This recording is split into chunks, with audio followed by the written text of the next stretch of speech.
For centuries, a quiet war has been waged in the hearts of good, ambitious people. It's a conflict born from a single, powerful, and deeply misunderstood idea. The idea that wanting wealth is somehow wrong. We've been taught, through subtle cultural messages and misinterpretations of sacred texts, that the desire for prosperity is a mark of greed, that ambition is a worldly distraction, and that to be spiritually pure, one must be materially humble. This belief has created a silent guilt that haunts millions. You feel the pull of your own potential. You dream of a life of abundance and freedom, but a nagging voice in the back of your mind whispers, "Is this desire good? Am I being selfish? Is wanting riches a sin?" This internal conflict is one of the most effective paralyzing agents in the world. It keeps talented people playing small. It keeps brilliant ideas locked away in notebooks. It forces aspiring creators to settle for mediocrity, all because they are afraid that their desire for success might displease God or make them a bad person. They live in a state of self-imposed limitation, convinced that they are choosing piety, when in fact they are choosing a prison built on a foundational lie. Today, we are going to take this lie and shatter it. We are going to reveal that the greatest financial sin a person can commit has absolutely nothing to do with wanting too much. In fact, the evidence, drawn from one of the most powerful financial parables ever told, suggests that the real sin is something far more common, far more subtle, and far more destructive. The master teacher, Jesus himself, told a story that serves as a perfect manual for prosperity, known as the parable of the talents. The story is simple. A master, before traveling, entrusts his wealth to 3 servants. To one he gives 5 talents, a huge sum of money. To another he gives 2, and to the last he gives 1. The first 2 servants immediately go to work, take risks, and double their master's money. They are praised and rewarded with even greater responsibility, but it is the 3rd servant, the one who commits the financial sin, who holds the key to our lesson today. What did this man do? Did he steal the money? No. Did he waste it on frivolous things? No. Did he use it to harm others? Absolutely not. He did what many of us in our modern world would call the prudent and responsible thing. And yet, when the master returned, he called this servant wicked and slothful and cast him into outer darkness. His action was deemed so offensive, so fundamentally wrong, that it resulted in the harshest punishment of all. This misunderstanding of what truly constitutes a financial sin is what keeps so many people trapped in a cycle of lack. On this channel, we decode these powerful principles, bridging the timeless wisdom of the Bible with the scientific discoveries of Napoleon Hill to give you a practical blueprint for success. If you're ready to break free from the guilt and confusion surrounding wealth and learn the real laws of prosperity, take a moment right now and subscribe to the channel, and be sure to activate the notifications. So, if the sin wasn't greed, theft or waste, what was it? The answer is the key to unlocking your own financial potential. And what is truly fascinating is that Napoleon Hill, through his decades of research into the minds of the world's most successful people, came to the exact same conclusion. He discovered that the #1 cause of failure, the psychological state that guarantees a life of mediocrity, was the very same sin that this 3rd servant committed. In the next part, we will open the book on this parable. We will put the 3rd servant on trial and listen to his own confession to discover the true financial sin that Jesus and Napoleon Hill warned us about. The answer will surprise you, and it will liberate you. We now enter the courtroom of the parable. The first 2 servants have presented their cases and received their rewards. They took what they were given, acted with courage, and multiplied it. They have been called good and faithful, and have entered into the joy of their master. Now all eyes turn to the third servant. He steps forward, holding the single talent he was given, perfectly preserved, untouched, and unmultiplied. The master looks at him, and the entire weight of the story now rests on his explanation. The question is simple: what did you do with what I gave you? And here, in his own words, the servant gives his confession. And his confession is the key that unlocks the entire mystery. He says, "Master, I knew that you are a hard man, reaping where you did not sow, and gathering where you scattered no seed. So I was afraid, and I went and hid your talent in the ground. Here you have what is yours." Let us place this confession under a microscope, for within it lies the diagnosis of the condition that keeps millions in poverty. First, notice the servant's perception of his master. "I knew that you are a hard man." He saw his source of power, not as a generous benefactor, but as a demanding and fearsome ruler. How many of us secretly hold this same belief about God, about the universe, or about the system? We see it as a harsh entity, ready to punish any mistake, rather than a benevolent force eager to co-create with us. This initial perception of fear is the seed of the entire problem, but the crucial phrase, the two words that condemn him are these: "I was afraid." This is the verdict. This is the financial sin Jesus warned about. It is not greed, it is not ambition, it is inaction, born of fear. His fear of the master, his fear of the risk, his fear of failure was so great that it led him to the only action he considered: safe, doing nothing. He chose preservation over multiplication. He chose the illusion of safety over the possibility of growth. Let's translate his ancient fear into our modern language. "I was afraid" is the same voice that tells you, "Don't. Invest that money, you might lose it," forcing you to watch it get eaten by inflation. "I was afraid" is the voice that says, "Don't start that business, 90% of them fail," guaranteeing you will never be in the 10% that succeed.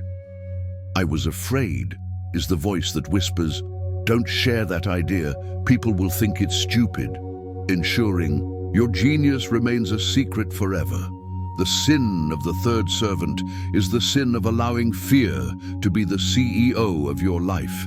It is the sin of burying the talent, the potential, the gift that God has placed in your hands because you are too afraid to take the risks necessary to make it grow.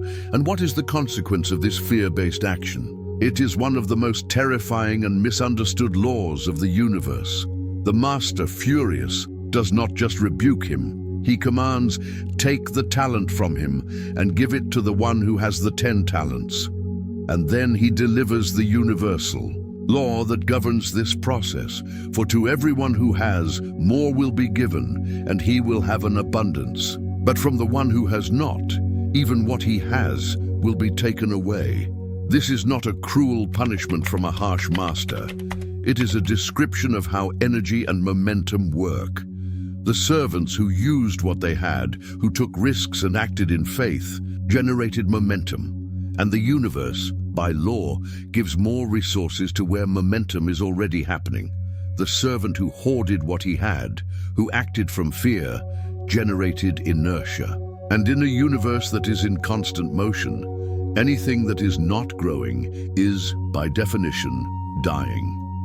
His single talent, buried in the ground, was a dead asset. And the law dictates that dead assets be reallocated to where they can be brought back to life. By choosing not to risk, he guaranteed the loss. This is the ultimate paradox. The very safety he sought was the direct cause of his total ruin. He played not to lose, and in doing so, lost everything. We now have the spiritual diagnosis, straight from the mouth of the master. The great financial sin is allowing fear to paralyze your potential. Now that we understand the spiritual law, let's turn to the psychological science. Let's see how Napoleon Hill, through his own investigation, identified this very same enemy as the primary reason for all human failure. We have the spiritual diagnosis delivered with perfect clarity in a story told 2,000 years ago. The great financial sin is allowing fear to paralyze your potential.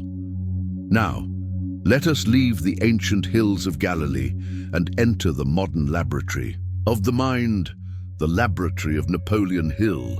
If the parable gave us the divine what, Hill's research gives us the scientific why.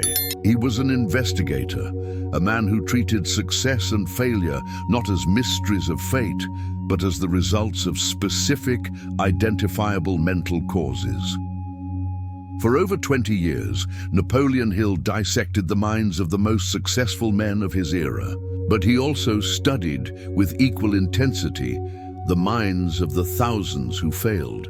He was obsessed with a single question: what is the fundamental difference between the two? And his conclusion, after decades of meticulous research, was an exact echo of the parable's verdict. The primary cause of failure, the invisible force that keeps the vast majority of people living lives of quiet desperation, is not a lack of talent, not a lack of opportunity, and not a lack of desire. It is the presence of fear. Hill identified what he called the 6 basic fears, a group of mental phantoms that haunt humanity and sabotage our ambitions. But for our purposes, 2 of these fears are the exact psychological fingerprint of the third servant. They are the twin giants that guard the gates of poverty, the fear of poverty and the fear of failure. First, let's examine the fear of poverty. Hill described this as the most destructive of all fears. It is a deep primal anxiety about lack. It's the dread of not having enough, of losing what little you possess, of the social shame associated with financial struggle. It is the very fear that paralyzed the third servant. His entire strategy was dictated by it. He had one talent, and the terror of losing it was so great that he chose the safest possible course of action: to bury it. He chose to protect his principle at the cost of any possible growth. This is the very essence of the fear of poverty in action. It's the force that makes you cling to a safe but soul-crushing job instead of starting the business you dream of. It's the voice that convinces you to keep your savings in a low-yield account, where it is slowly eroded by inflation because the thought of a market downturn is too terrifying. The great irony that Napoleon Hill discovered is that the fear of poverty is the most reliable path to actual poverty. It forces you to play a defensive game in a universe that only rewards offense. By trying so desperately not to lose, you make it impossible to win. The third servant, in his obsessive attempt to preserve his one talent, guaranteed he would lose it. The second giant, working in perfect harmony with the first, is the fear of failure. Hill understood that for many, the anticipation of failing is more painful than the failure itself. The servant's mind was a movie theater playing only one film, the story of his own failure. In his confession, he reveals his mental rehearsal. "I knew you were a hard man." He had already imagined the scene of returning empty-handed, of facing his master's wrath, of the shame and punishment. This imagined failure was so vivid, so emotionally real, that he chose to fail by default, by doing nothing, just to avoid the possibility of failing through action. This is the psychological mechanism behind all procrastination. We delay starting the project because, as long as we haven't started, we haven't failed. The fear of failure is the master of what-ifs. What if the business doesn't work? What if people don't buy the product? What if I invest and the market crashes? The servant was so consumed by the "what if I lose the talent" that he never allowed himself to ask, "what if I double it?" So, the wicked and slothful servant is not just a character in an old story. He is the perfect psychological profile of a person governed by the basic fears identified by Napoleon Hill. His inaction was not laziness in the traditional sense. It was paralysis. The paralysis that comes from a mind completely dominated by the fear of poverty and the fear of failure. 2,000 years apart, two great sources of wisdom gave us the same diagnosis. The spiritual text calls it a sin deserving of punishment. The scientific investigation calls it the primary cause of failure. The name is different, but the enemy is the same, a ghost named fear. But if both sources agree on the diagnosis, do they also agree on the cure? If fear is the poison, what is the antidote? In the next chapter, we will explore the powerful antidote that Napoleon Hill prescribed, the practical tools we can use to overcome this ancient enemy and finally begin to multiply our own talents. We have stared our enemy in the face. The spiritual diagnosis from the parable and the psychological diagnosis from Napoleon Hill are in perfect agreement. The force that keeps us from our prosperity is fear. It is the sin of inaction, the crime of burying our potential. Knowing the enemy is a crucial first step, but a diagnosis without a cure is just an autopsy. Fortunately, Napoleon Hill was not just a diagnostician, he was a brilliant strategist. He engineered a powerful three-part antidote to the poison of fear, a set of tools designed to move us from a state of paralysis to a state of power. If you wish to stop being the third servant and start becoming one of the first two, these 3 tools are your path to transformation. The first tool is the compass that gives you direction, a definite purpose. The third servant's great tragedy was that he had no purpose other than preservation. His only goal was, don't lose the talent. And because his mind had no great compelling vision to focus on, it defaulted to focusing on fear. Napoleon Hill taught that the starting point of all achievement is to take a vague wish and crystallize it into a clear, specific, and all-consuming purpose. A definite purpose is the why that is so powerful it makes the how and the what if seem insignificant. The fear of failure cannot survive in a mind that is on fire with the excitement of its own mission. Your first practical step in this antidote is to stop thinking in vague terms of wanting more money and to define with absolute clarity what you intend to create. Write it down. What is the exact amount of money? What is the business you will build? What is the value you will provide? A definite purpose is the commander of your mind. It gives your mental army a clear hill to take, and in doing so, it starves the forces of fear and doubt, which thrive on ambiguity and indecision. You cannot be afraid of the monster under the bed if your entire focus is on the stars outside. Your window. The second tool is the engine that generates your power, applied faith. The third servant operated from a state of applied fear. He had a deep-seated conviction that things would go wrong. Applied faith is the exact opposite. It is, as Hill defined it, a state of mind wherein you believe in and visualize the attainment of your desire before you have any physical proof. It's not passive hope, it's active certainty. And this state of mind is not a gift, it is cultivated through the principle of autosuggestion. Autosuggestion is the act of deliberately feeding your subconscious mind with your definite purpose over and over until it accepts it as your new reality. It is the practice of declaring with emotion that your victory is already a fact in the spiritual realm.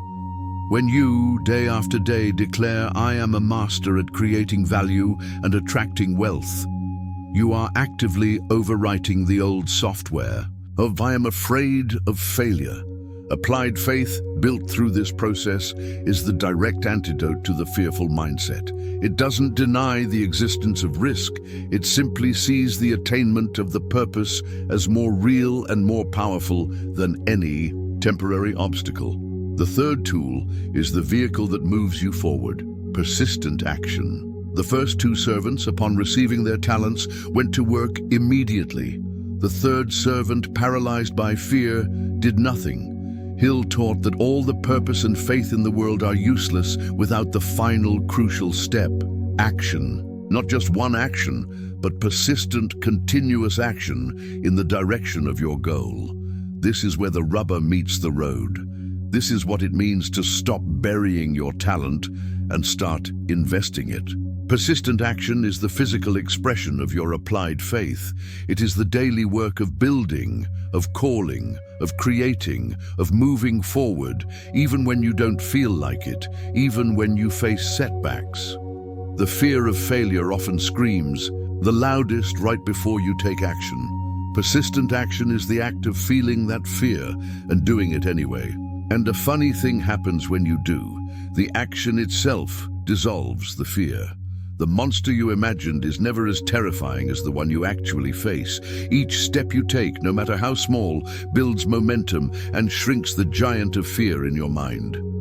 A definite purpose to give you direction. Applied faith to give you certainty, and persistent action to give you momentum. This is Napoleon Hill's three-part antidote to the sin of fear. This is the operating system of the first two servants, and it is the system that can transform you starting today. Now that we have the cure, what is the result? What does a life lived with these tools look like?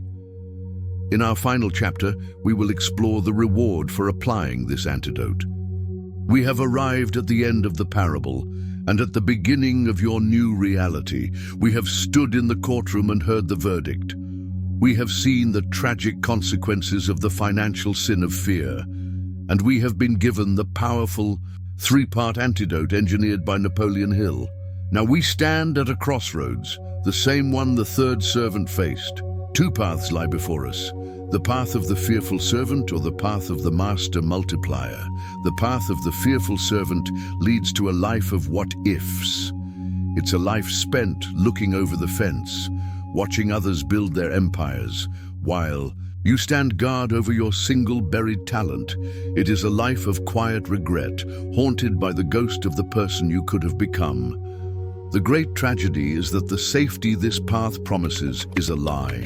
As the parable shows, the one who tries to preserve everything out of fear is the one who ultimately loses everything. Inaction does not lead to safety, it leads to atrophy. But there is another path, the path of the first two servants, the path of the master multiplier.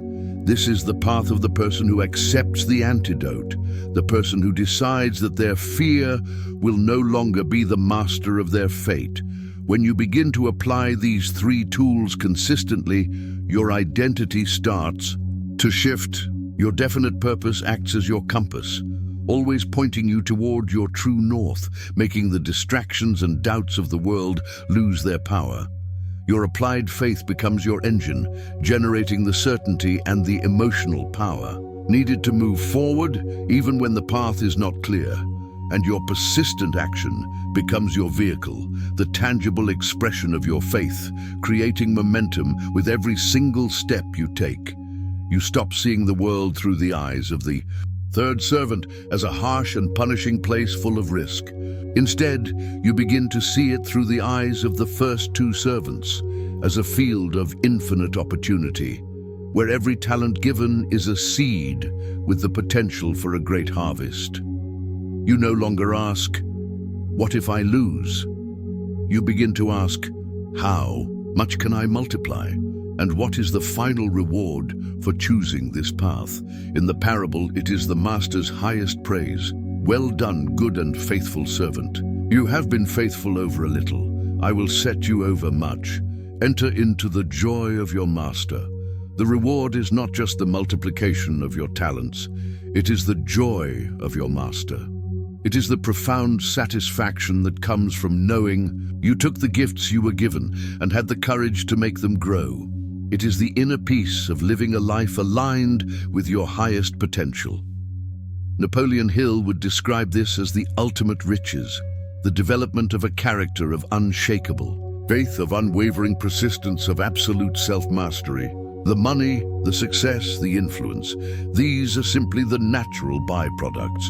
They are the trophies you receive for having won the only battle that ever truly mattered, the battle against the fear within yourself.